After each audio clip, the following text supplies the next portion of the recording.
Algunos testificamos de cosas sobrenaturales.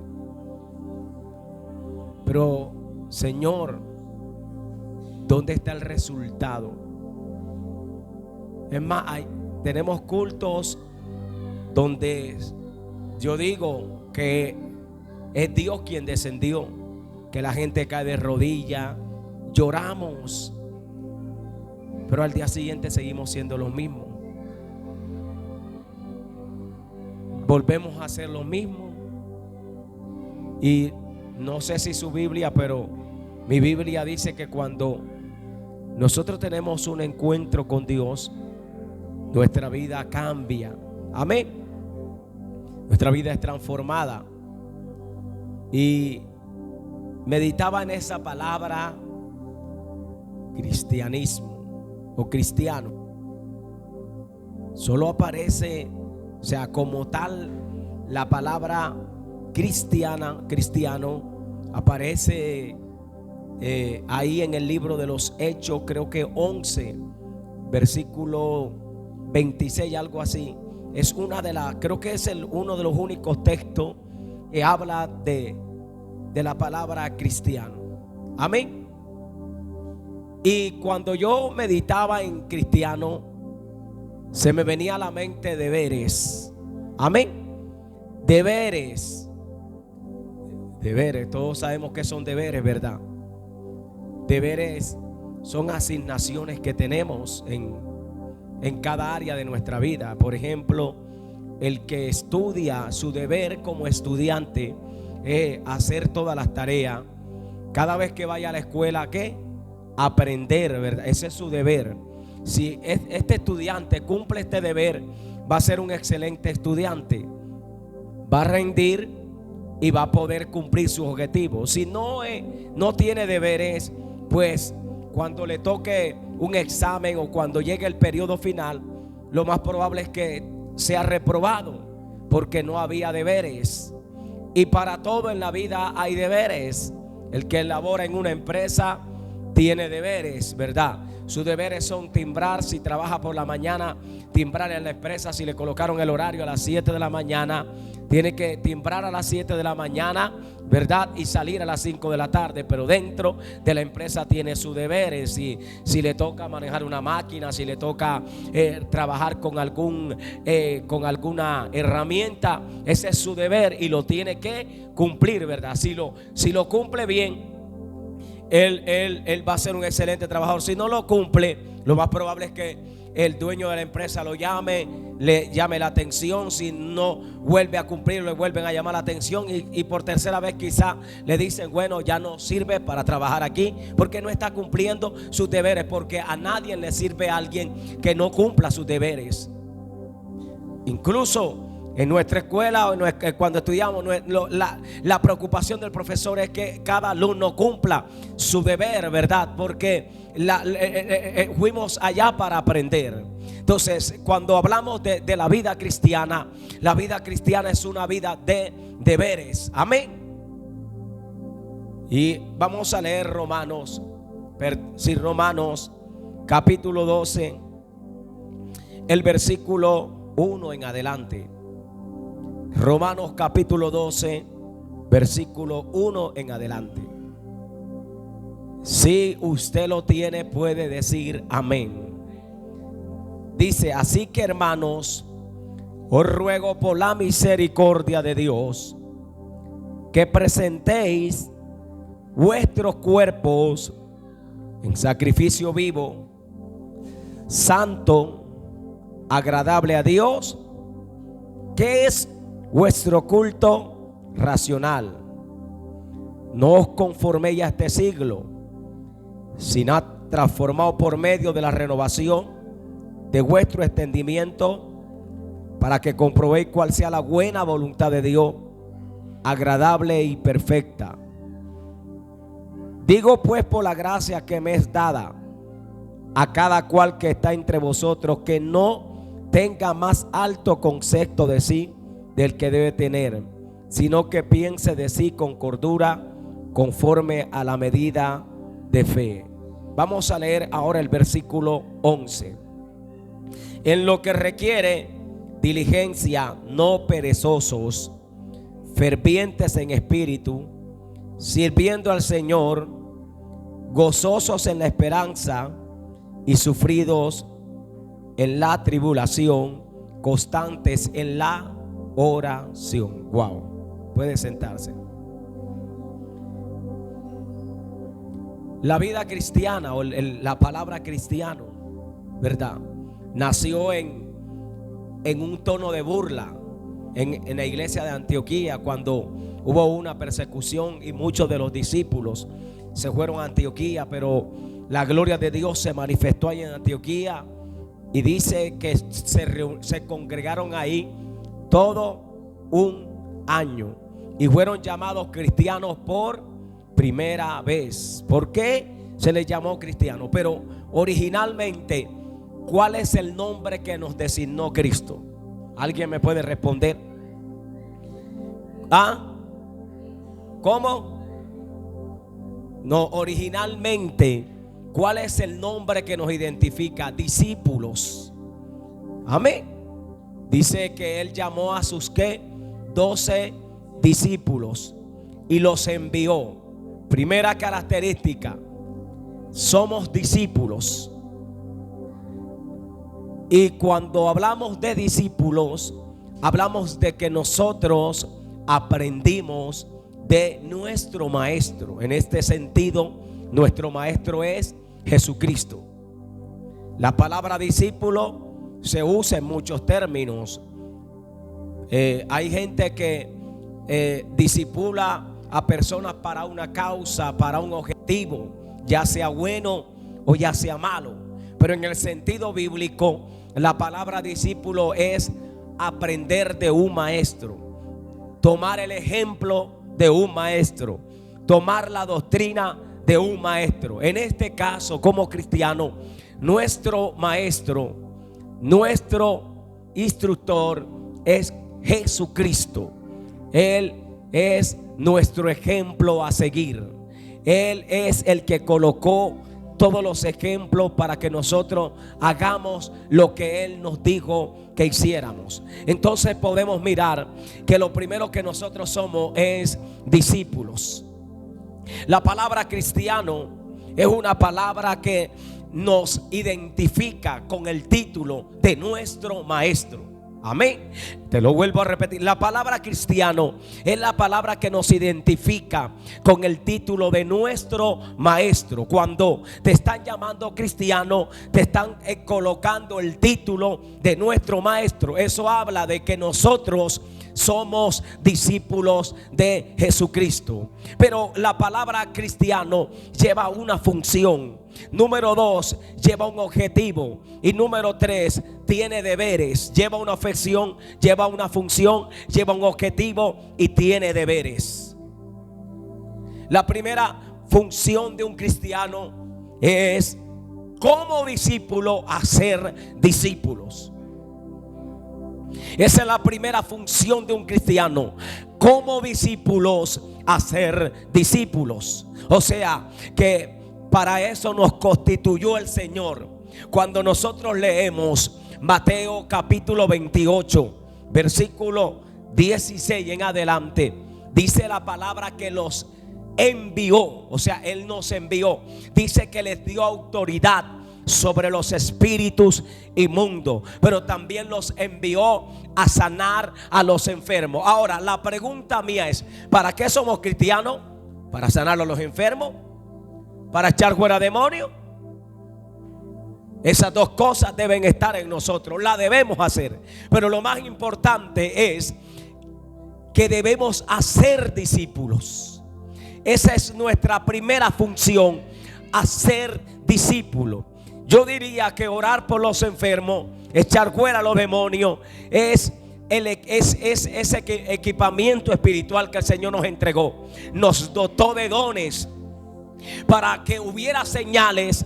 Nos dio un arma de guerra para que vean las señales de Él en nosotros, y de esa manera podamos hacer discípulos. Hay varias maneras de hacer discípulos, ya sea orando a un enfermo y que esa persona quede agradecida con Dios y se acerque a nosotros y nos diga: yo quiero que tú me hables la palabra, y le hablamos la palabra y ese hombre luego se convierte a Cristo, ¿verdad? Por un milagro. Pero hay otra forma de hacer discípulos también, predicando la palabra, como lo registra el libro de Hechos, cuando Felipe le estaba explicando la revelación de la palabra a un hombre etíope. ¿Me está escuchando? El hombre leía la Biblia, el hombre la estaba escudriñando, el hombre la estaba leyendo, pero no la entendía. Él lo que necesitaba era alguien que se la explicara, y por medio de esa predicación el etíope se convirtió en un discípulo de Cristo. Esa es nuestra primera función como cristianos.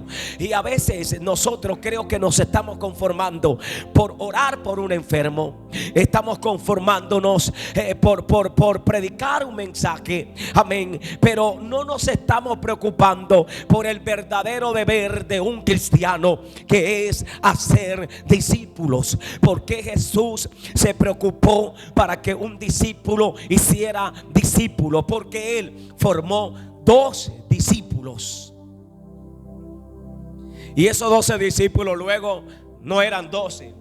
Esos 12 después eran 70. Después de 70 eran muchos. Y hasta el día de hoy hay discípulos de discípulos de discípulos de discípulos de Cristo. Pero la palabra cristiano se ha malinterpretado. Y no lo digo solamente desde el punto de vista del término religioso, porque hay muchas corrientes que se denominan cristianos. Amén. Estaba leyendo una historia ayer de una escalera que está cerca del templo de Jerusalén, en lo que se conoce como el Santo Sepulcro, y lo cual 6 corrientes denominadas supuestamente cristianas se atribuyen el lugar. Y pusieron una escalera arriba, y ese lugar no puede ser reestructurado ni arreglado, no puede ser restaurado. ¿Por qué? Y se está cayendo porque las 6 denominaciones, los ortodoxos griegos, los rusos, la iglesia católica y otras denominaciones más que se autodenominan cristianas, ellos no se ponen de acuerdo, aunque supuestamente todos están siguiendo a Cristo. Les digo, aunque supuestamente todos están siguiendo al mismo Cristo, no se ponen de acuerdo. Entonces hay una escalera ahí que el que la mueva genera un conflicto. ¿Me está escuchando? O sea, parece algo sencillo, pero es por no ponerse de acuerdo. Entonces la palabra cristianismo desde ese punto de vista ha sido malinterpretada. Pero vámonos adentro, donde se supone, amén, que nosotros decimos, ¿verdad? Algunos decimos: es que yo tengo la verdad, es que aquí sí está la verdad. Nosotros lo decimos, ¿verdad? O sea, se supone. Pero ¿cómo nosotros estamos usando el término cristiano? ¿Cómo? ¿Cuál es la aplicación que le estamos dando? Yo creo que hoy Dios nos va a desnudar, porque creemos que cristiano es ser predicador, creemos que es cristiano es ser profeta, es ser adorador. Recuerde que al cristiano o al evangélico, como usted le quiera llamar, Dios lo dotó de dones y de ministerio, pero esos dones y ese ministerio llevan un objetivo. Todo va centrado a hacer discípulos. Amén. Entonces, la palabra cristiano, vamos a mirarlo desde adentro, aquí en la iglesia. Vamos a meternos aquí, donde nos vemos las caras todos los días. La palabra cristiano no es una palabra que nos lleva a nosotros simplemente a vivir una vida monótona, rutinaria o religiosa. Porque ya te coloqué el ejemplo. Hay 5 denominaciones que se autodenominan cristianos. Amén. Pero no se pueden poner de acuerdo. Su objetivo es Cristo, pero ninguno, o sea, ¿estará Cristo ahí? O sea, yo me preguntaba, papá, yo cuando leía esto, papá, voy para adentro, donde estoy pastoreando yo, o voy para adentro, en las iglesias donde yo predico. La pregunta es, ¿será que a veces pasa eso?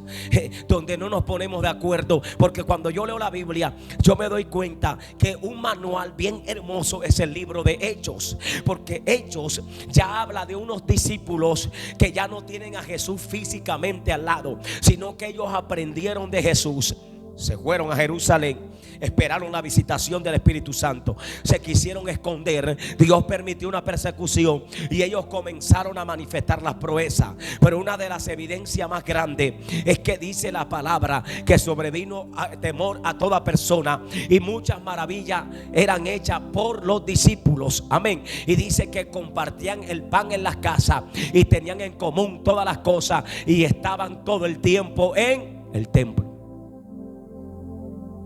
O sea, cuando tú miras eso, te das cuenta de algo. ¿Cuál es lo original de la Biblia? ¿Y cuál es no el original? Vamos a entrar adentro. ¿Qué estamos haciendo nosotros? ¿Qué hacemos nosotros al decir que somos cristianos? Yo puedo decir, tengo 10 o 20 años en el cristianismo. La pregunta es, ¿qué hemos hecho en esos 20 años en el cristianismo? Podríamos decir, he predicado 2000 mensajes. La pregunta es, ¿qué ha pasado con esos 2000 mensajes? Podría decir, he evangelizado en las esquinas 30,000 veces. La pregunta es, ¿qué ha pasado con esas 30,000 evangelizaciones? Podríamos decir, he repartido 20,000 tratados de diferentes formas, tratados de diferentes mensajes. La pregunta es, ¿qué ha pasado con esos tratados? Entonces la forma de cristianismo que es que cada día que el tiempo ha avanzado y se quiere llevar, parece que cada día es un cristianismo más light, más cómodo, más indiferente. O sea, la indiferencia se torna cada día más. La indiferencia cada día arropa más al pueblo que supuestamente decimos tenemos la verdad. Les digo supuestamente porque a veces no sé si estamos haciendo las cosas como Dios nos las mandó. Les hago una pregunta, respondámosla cada uno dentro de nuestro corazón. ¿Qué estamos haciendo nosotros para hacer lo que Jesús nos dijo? ¿Cuál es nuestro esfuerzo para hacer lo que Jesús nos mandó? Por eso el apóstol Pablo, ahí en Romanos 12:1 dice, así que hermanos, él le dice, yo les ruego, o sea, se lo voy a rogar por la misericordia de Dios. Y él habla de presentar, que presentéis vuestros cuerpos en sacrificio vivo, amén, y olor fragante, ¿a quién? ¿A quién? A Dios. Todo lleva una ¿qué? Una disciplina. Todo lleva una ¿qué? Para los que anotan ahí, todo lleva una disciplina. Vamos a verlo en lo secular. Ningún deportista es exitoso por casualidad. La disciplina hace las cosas. Pero vamos a ver un ejemplo bíblico también. ¿Por qué Daniel fue exitoso? ¿Y por qué Dios estaba con Daniel? Porque Daniel tenía disciplina. La Biblia registra que Daniel oraba 3 veces al día. Amén. Quiere decir que un cristiano debe ser disciplinado. Y como te lo dije, vamos adentro. Vamos a entrar a donde nosotros decimos tenemos la verdad, la ultra verdad, somos la verdad. Vamos a ver y vamos o sea, Dios nos va a desnudar. ¿Tenemos nosotros una disciplina? ¿O simplemente nuestro cristianismo es una monotonía más? ¿Es una rutina más? ¿Cómo nos mira Dios en nuestra actitud y en nuestro comportamiento de cristiano? La disciplina es importante. En el mundo, cualquiera que es exitoso en lo que hace es por la disciplina. Amén. La disciplina te lleva a aprender, te lleva a buscar, a profundizar. O sea, te voy a decir algo. ¿Con qué nos relacionamos nosotros los cristianos? ¿Con qué? La pregunta es, ¿se le puede servir a Dios no conociendo esto? Yo digo que sí, porque cualquiera puede coger una hoja y sacar un mensaje y listo. Cualquiera puede sacar un texto y compartirlo y listo. Me siento nuevamente. No leo la Biblia, no escudriño. Cuando otra vez me toca, lo hago. O sea, podremos conocer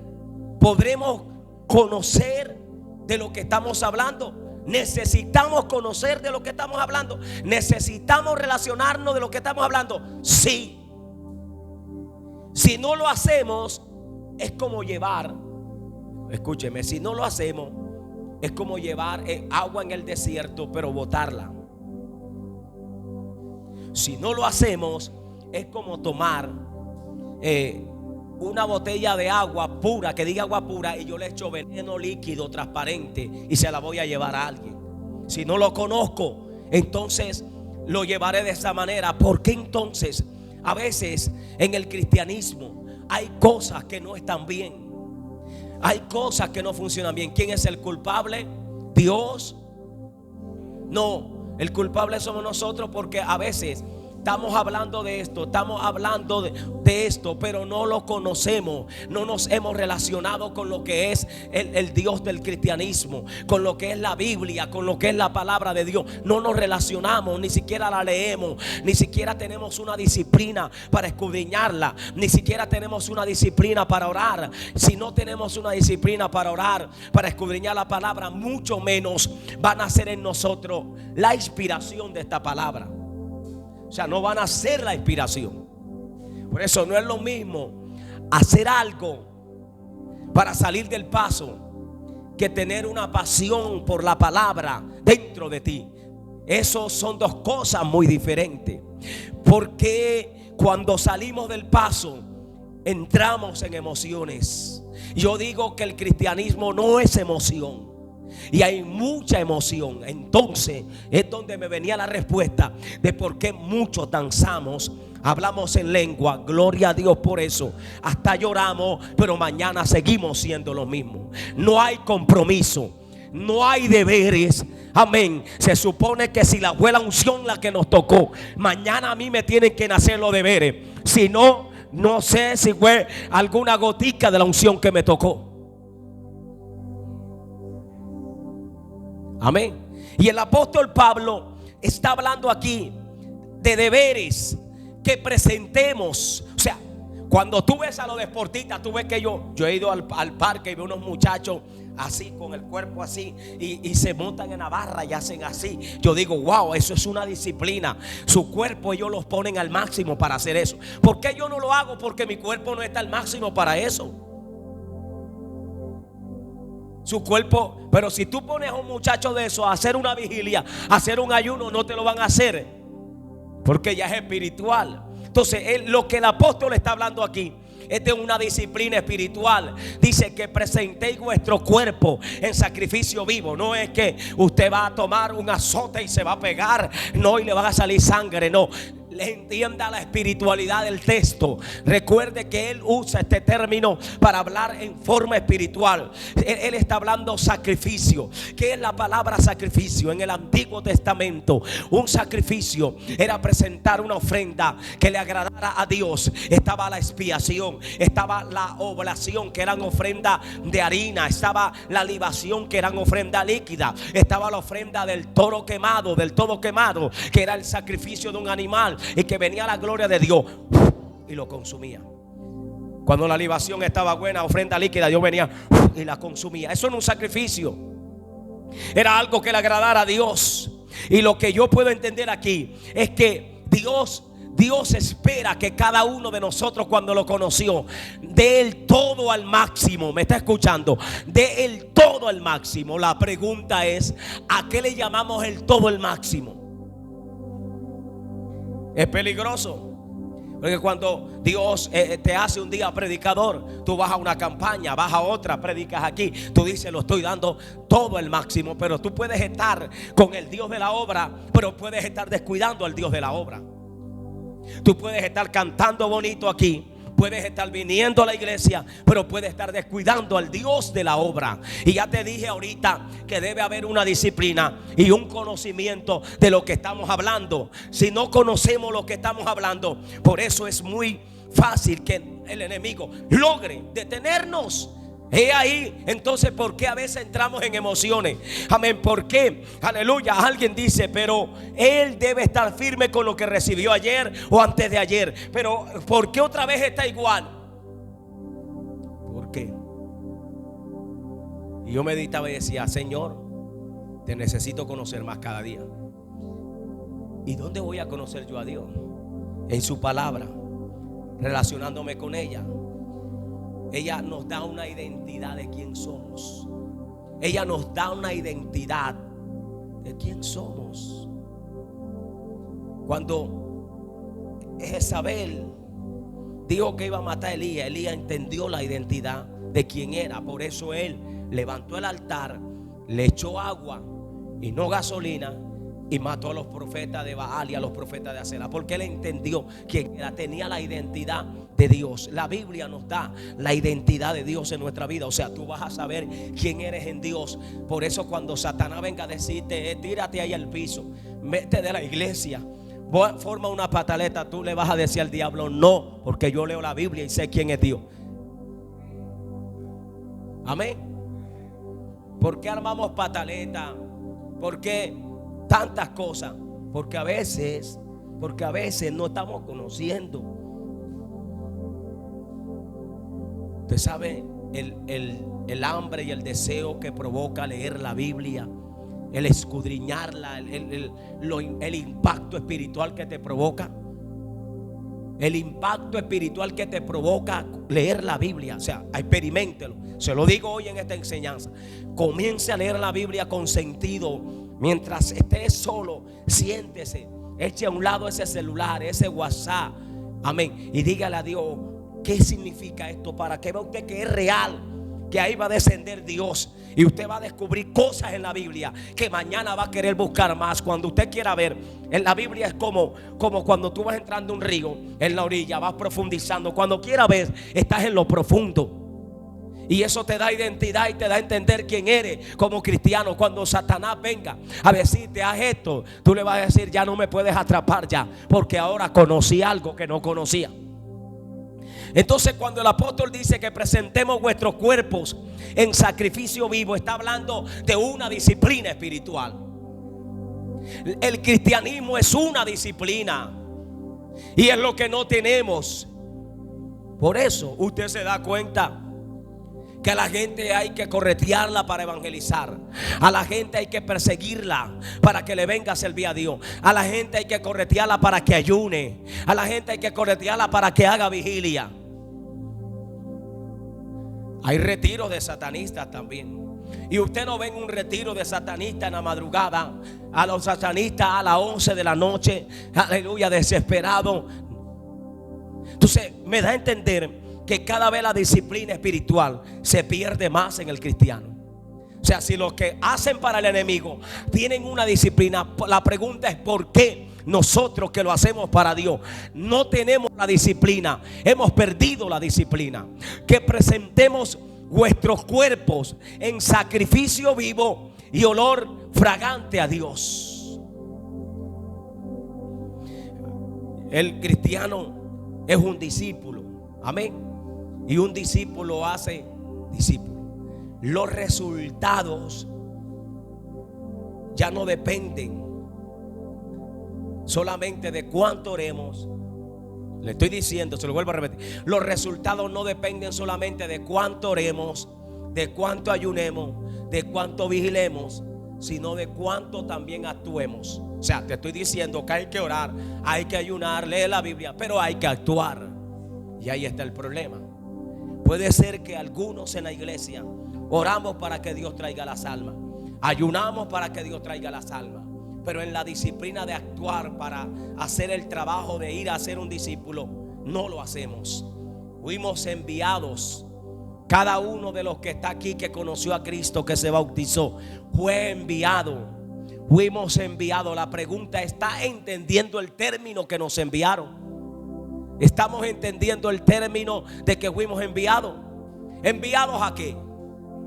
¿A una campaña de 20,000 almas? No, enviados a ser discípulos. O sea, los resultados dependen de cómo un discípulo entienda que hay que hacer discípulo. Amén. Imagínate a Jesús agarrando a los 12 y que Jesús murió y resucitó el tercer día. Se le apareció durante 40 días. Fueron a Jerusalén, recibieron el bautismo del Espíritu Santo. Imagínate a esos 12 discípulos, uno sentado en el patio de su casa. Pedro se fue a pescar. Pero allá los voy a buscar el Señor, porque ellos tenían que cumplir la función. Imagínate si los 12, uno fuera cruzado los pies, el otro se fuera sentado de un árbol, el otro fuera dicho: yo no voy a hacer nada porque Juan ya lo está haciendo. Si Pedro fuera dicho: yo no voy a hacer nada, amén, porque Marco ya lo está haciendo. No, ellos se convirtieron en un equipo de oración y de actuar. Eso debemos hacer como cristianos, volvernos un equipo para orar y para actuar. Eso es muy diferente y eso provoca resultados. Amén. Quiere decir que a veces le decimos a Dios: ¿por qué haces allá? ¿Y por qué haces allá? ¿Y por qué aquí no haces? La pregunta está dentro de nosotros. ¿Qué estamos haciendo para que Dios haga aquí? Algunos dicen: es que estoy demasiado viejo. Otros dicen: es que estoy demasiado joven. Pero el asunto es que algunos siempre tienen una excusa. Y si el apóstol me dijo a mí que yo tengo que presentar mi cuerpo en sacrificio vivo, Dios no te está dando la opción de sacar excusa. Dios te está diciendo: si me conociste, si eres cristiano, tienes que hacerlo sí o sí. La pregunta es: ¿lo hacemos sí o sí? El apóstol Pablo dijo: ay de mí si no predicara el evangelio. O sea, él mismo se sentencia y dice: ay de mí si yo no predicara el evangelio. Predicar y hacer un discípulo es importante. Si hay una iglesia que tiene 20 miembros y pasan 3 años y sigue teniendo 20 miembros, hay un problema. Hay un problema adentro. El problema no es quizás de falta de oración. El problema no es quizás de falta de ayuno. El problema es qué actitud estamos tomando como cristianos ante el llamado de hacer discípulos. Un discípulo hace otro discípulo. Un discípulo hace otro discípulo. Podemos mirar eso como aún en un servicio en la iglesia. Si hay 30 miembros, pero de esos 30 miembros 20 se proponen en cada servicio invitar uno, ¿cuántos miembros, cuántas personas podían entrar en un salón? ¿Cuánto? No, pero nadie dice nada. No, acá nadie dice nada. ¿Cuánto? Si hay 30, pero de los 30 20 invitan, ¿cuánto hay? 50 porque los 20 decidieron multiplicarse, 10 no. Entonces habría 50. ¿Funciona o no funciona? La pregunta es: ¿lo sabemos? ¿Lo sabemos? ¿Lo sabemos? La pregunta es: ¿qué clase de cristianos somos? ¿Light? ¿Indiferente? El que dice que lo sabe pero no lo hace. ¿Cuál es la posición en la que estamos? Y eso muestra a veces que no hay un compromiso. O sea, ¿para qué yo estoy en Cristo? Yo no estoy en Cristo para que me vean con la Biblia, para que me vean bien vestido. Sí, hay que vestir bien. Yo estoy en Él porque yo tengo un compromiso con Él. Amén. Yo no estoy aquí para que usted me vea una semana aquí. No, estamos aquí porque venimos a trabajar para el reino. Amén. Vinimos a ser discípulos. Esa debe ser nuestra visión en la iglesia: hacer discípulos. Hacer discípulos. Por eso él le dijo: por tanto, id. Que él lo agarró y le dijo: vayan, yo le doy autoridad, vayan. ¿A quién enviaron? A nosotros nos enviaron. Nosotros somos discípulos de alguien. Gloria a Dios por ese que nos ganó. Y gloria a Dios que usted que se ganó, alguien se lo ganó para Cristo. Usted no se ha ganado a nadie. No le podemos dar la gloria a Dios. Vuelve y se lo digo: gloria a Dios por el que nos ganó a nosotros, porque ese supo hacer un discípulo. ¿Y qué tal si ese discípulo se propone hacer otro discípulo? ¿Qué tal? ¿Qué tal? Amén. Por eso el apóstol Pablo dijo en el versículo 12:11: en lo que requiere, sea, te está diciendo te lo requiero, en lo que requiere. ¿Qué la palabra requiere? O sea, en lo que tú puedas hacer. Hay cosas que ya no les toca a Dios, nos toca hacer a nosotros. Y hay gente esperando que Dios haga algo por ellos cuando tú lo puedes hacer. Hay gente diciendo ayúdame a ganar más cuando tú lo puedes hacer porque Dios te envió. Hay gente diciéndole a Dios levántate cuando eres tú el que te tiene que levantar porque Dios te levantó ya. Hay gente diciéndole a Dios perdóname cuando ya Dios te perdonó. Tú mismo eres el que te tiene que perdonar. Dice en lo que requiere, dice el versículo 11, en lo que requiere diligencia. O sea, vamos a pasar todo un año sentado diciéndole a Dios que nos levante, cuando lo que requiere diligencia para que te levantes. Si tú estás desanimado y mañana te levantas y agarras unos tratados y te vas a la calle horas antes de salir, estoy seguro que algo nuevo va a comenzar a pasar. Pero si no lo haces, ¿qué va a pasar? Si nos pasamos todo el tiempo diciendo Dios, yo quiero que me visite, pero Dios te está diciendo requiere de ti. Señor, regálame un alma. Regala, pero la pregunta, ¿te la va a regalar sentado en los cultos de la iglesia?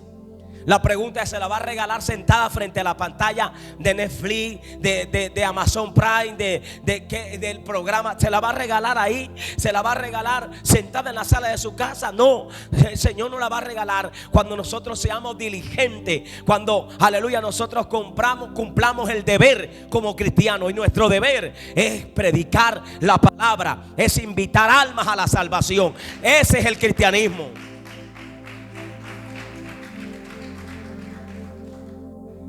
Aquí no buscamos beneficio de nosotros.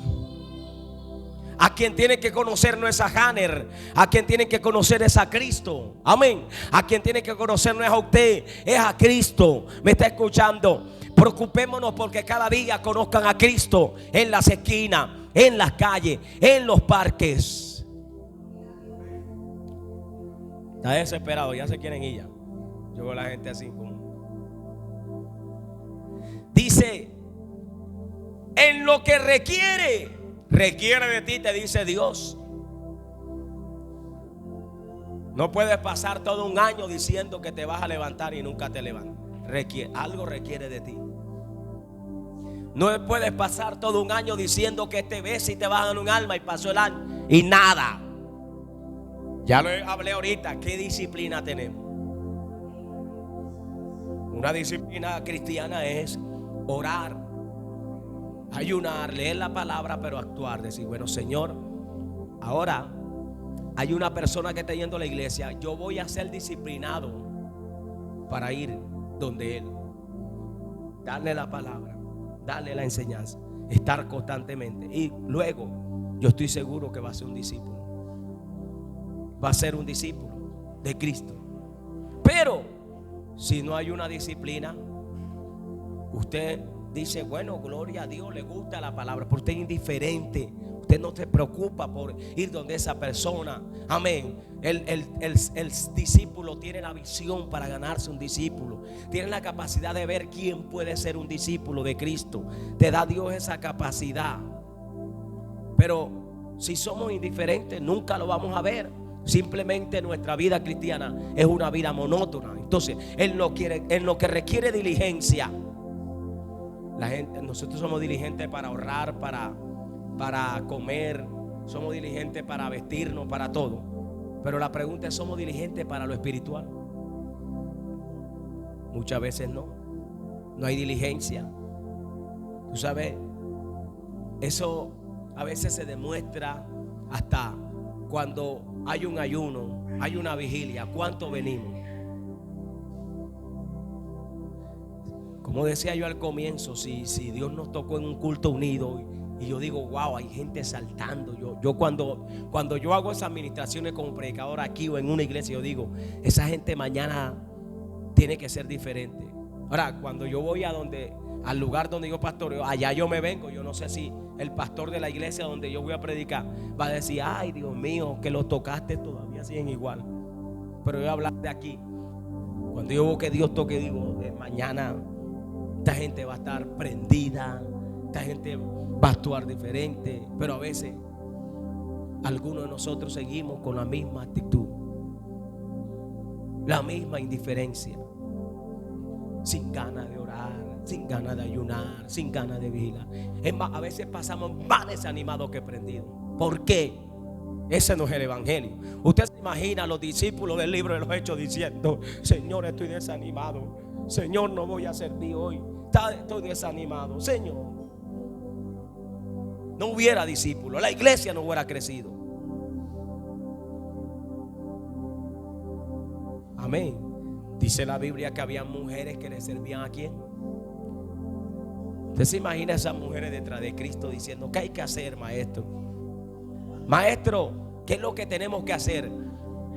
O sea, dice que le servían a Jesús. ¿De qué manera? Podían, no sé, lavarle la ropa, podían tenderle la ropa, podían estar cocinándole, podían estar evangelizando con él, pero le servían a Jesús.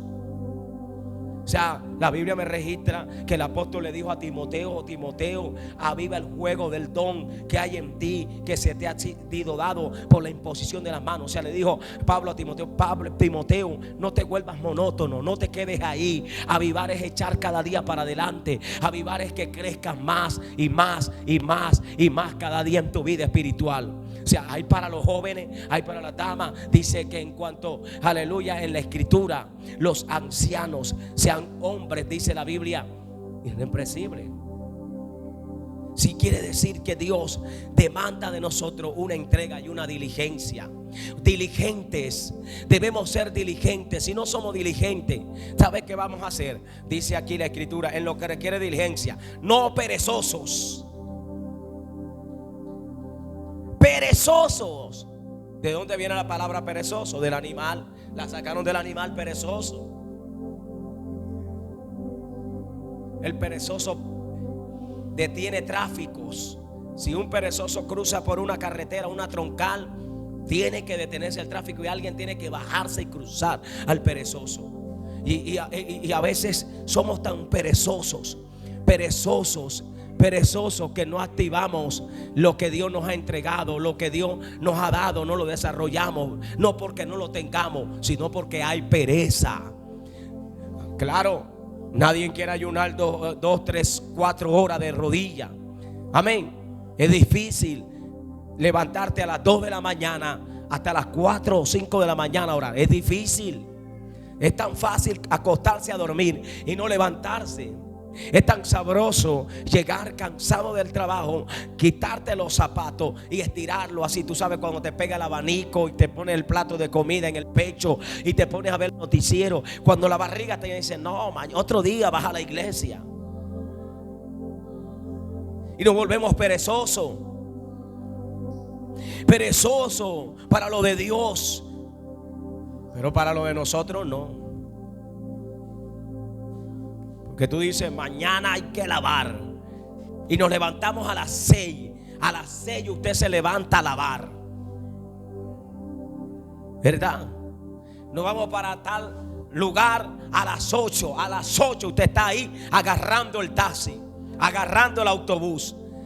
Pero somos perezosos como cristianos para lo de Dios. La pregunta que yo me hago es: ¿qué efecto puede provocar este mensaje? ¿Qué efecto provocará este mensaje? Yo no quiero traerte. Yo le decía a Dios: Dios, no quiero, o sea, Señor, no quiero que nadie caiga al piso, que nadie llore. Dame una palabra que toque siquiera un corazón, que alguien entienda este mensaje, Señor, de verdad, que dos lo entiendan. Yo sé que si dos lo entienden, ya no van a ser perezosos, Señor, van a tener una disciplina, van a nadar en la palabra. Y dice: no perezosos. O sea, hay que soltar la pereza. Amén. Fervientes en espíritu, sirviendo al Señor, gozosos en la esperanza y sufridos en la tribulación, constantes en la que. Una de las preocupaciones más grandes mías es ser constante en la oración. ni el cansancio, ni la prueba tengo como meta que me pueden tumbar la oración. No. Y yo se lo puedo testificar. Yo he experimentado lo que es orar cansado y levantarme, vea. Le puedo decir, aquí le digo, estoy fortalecido con todo lo que yo ando haciendo. Que me muevo aquí, que me levanto temprano, que voy allá, que voy acá, que así como predico yo también laboro o pinto o hago un montón de cosas en el día. Me voy al mercado temprano, me voy a tal lugar, vengo, estoy en la casa, le dedico el tiempo a los hijos míos. Pero en la noche, no, la excusa no es me duelen las rodillas, me duelen las piernas, no, voy a orar. Yo le digo, Padre, así sea durmiendo, pero oro. O sea, duermo a veces de rodillas y duermo en el piso, pero oro. Dice, constantes en la oración. No hay constancia muchas veces, no somos constantes en la oración. A veces oramos hoy y como a los 15 días oramos. Y cuando oramos hay comunión con Dios. Y cuando oramos se despierta una visión, se despierta un deseo, se despierta un anhelo. Amén. Sé que el tiempo no me alcanza, pero el evangelio es ¿qué? ¿Qué es el evangelio? Poder de Dios. ¿Cuál es la diferencia entre el cristianismo y el evangelio? Algunos nos llaman evangélicos, otros cristianos. Nadie nos llama discípulos. Algunos nos dicen ministro, pero yo creo que yo te voy a comenzar a decir discípulo para que te haga la mente que hay que hacer discípulo. ¿Qué más discípulo de Jesús? Para que tengamos la idea de que tenemos que hacer discípulos. Porque Él dice, por tanto, id y hacer discípulos. Y el evangelio es la sustancia del cristiano. O sea, la palabra cristiano y la palabra evangelio van agarradas de la mano. Son hermanas. Amén. Es lo mismo con el diferente objetivo. Cristiano es el título que se nos da de nuestro maestro. Y evangelio es la sustancia. Dice la Biblia que Dios dio dones a los hombres.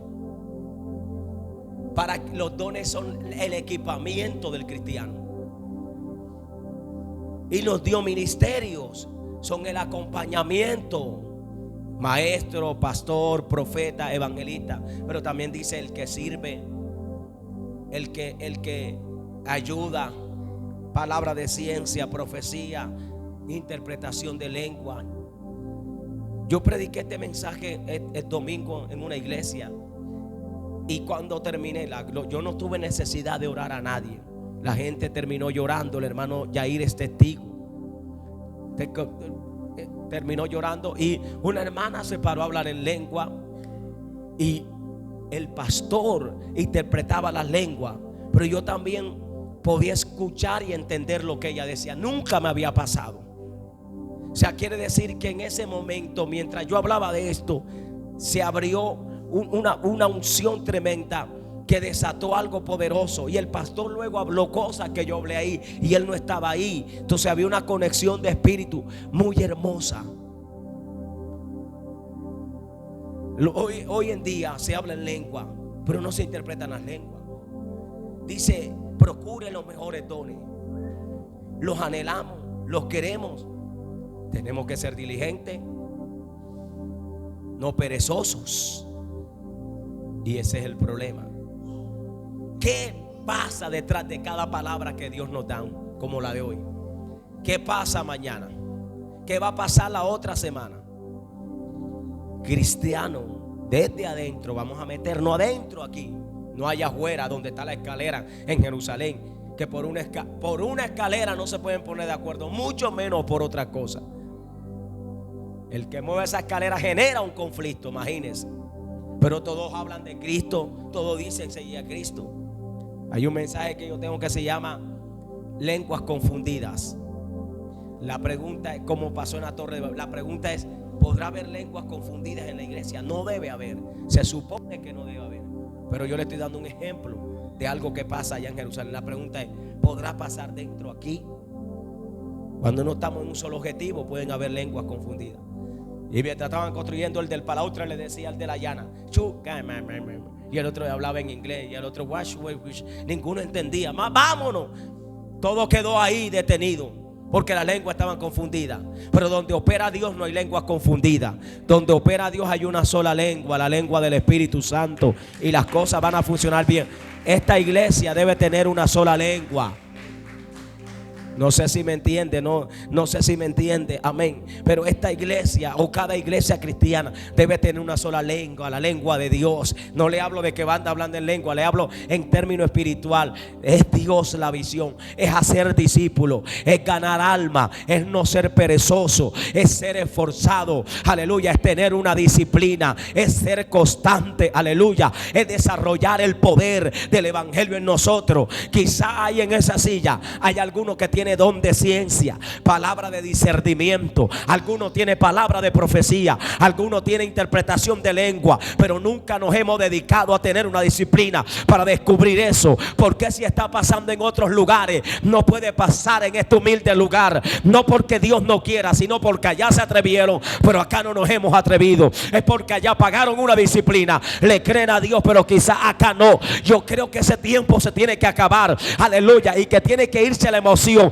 y que tiene que venir un tiempo donde entendamos cuál es la esencia del cristianismo, aleluya. Y no es que Dios me habló hoy, pero mañana sigo siendo el mismo. Es que Dios me habló hoy y esta palabra provoca un efecto en mi vida. El evangelio no es comida ni bebida, sino poder de Dios. Así lo dice la Biblia. Escuchaba la entrevista a un hombre y decía: no puede ser que la gente tenga unción para decirle recibe y llora, pero viene un demonio y está fuera y el demonio no se va. Yo decía: verdad, Padre. ¿Pasa? Claro. ¿Qué pasa? De nuestro nivel de búsqueda, así va a ser nuestra autoridad. De nuestro nivel de consagración, así va a ser o sea, tú no vas a tener necesidad de hacer tantas cosas para que Dios descienda. Amén. No, tú sí te vas a parar y listo. Y eso es lo que no queremos a veces. Abostecemos tanto que yo me pregunto, ¿será que así también será nuestra vida espiritual? Somos tan perezosos que yo me digo, así será nuestra vida espiritual. Y el evangelio es diligencia. ¿Qué pasa con una iglesia de perezosos? ¿Qué pasa? ¿Qué pasa con una iglesia indiferente? No avanza. Termino con esto, es tiempo de levantarte. No diga, no, el pastor Janes, no. Yo estoy hablando de vive Dios, en cuya presencia estoy. Lo que Él me habló una madrugada, medito todas las noches en Él. Te podría decir el mensaje que me regaló Dios anoche. Lo que me habló Dios anoche te lo podría decir ahora, pero lo estoy preparando. Pero si quieres te lo digo. Amén. Te puedo decir una parte que anoche meditaba, para que cuando le escuchen estos días no vaya a decir, no, el pastor Janes me dijo algo. Estoy hablando de lo que Dios me diga. Cuando Jesús hizo la entrada triunfal a Jerusalén, todo el mundo sacó ramas, todos tiraron unos mantos. Dice que, pero y la pregunta es, ¿y por qué cortaron ramas de árboles? Porque había gente que no tenía manto, pero dijeron, algo le tenemos que echar a él, pero él se merece la gloria. Amén. Todos le tiraban manto y los que no tenían manto dijeron, ve y corta ese árbol, pero tírale la rama al rey, tírale eso. Esa rama representaba el manto. Y Dios me hablaba anoche de eso. Cuando tú te conectas a la revelación de Él, todos se comenzaron a conectar. Todos se dieron cuenta que le tiraban los mantos. Y tirarle los mantos es como decir, mi vida está a tus pies, lo que yo tengo está a tus pies. Y los que no tenían mantos dijeron, no, algo tengo que tirarle yo a él para darle a entender que lo que yo tengo está a sus pies. Y le comenzaron a tirar las ramas. Amén. Los que no tenían manto le tiraron ramas. O sea, todos se conectaron a la visión. Debemos conectarnos a la visión de Él, a la de Él, a la de Él. La visión de Él no es la mía, no, es la de Él. Yo no soy el dueño de la Biblia, no es Él. Cuando tú te conectas a esta visión, te está conectando a la visión de Él. No es mi visión, es la visión de Él. No es nuestra visión, es la visión de Él, la de la palabra. Ahí debemos conectarnos. Póngase de pie y le damos gracias a Dios.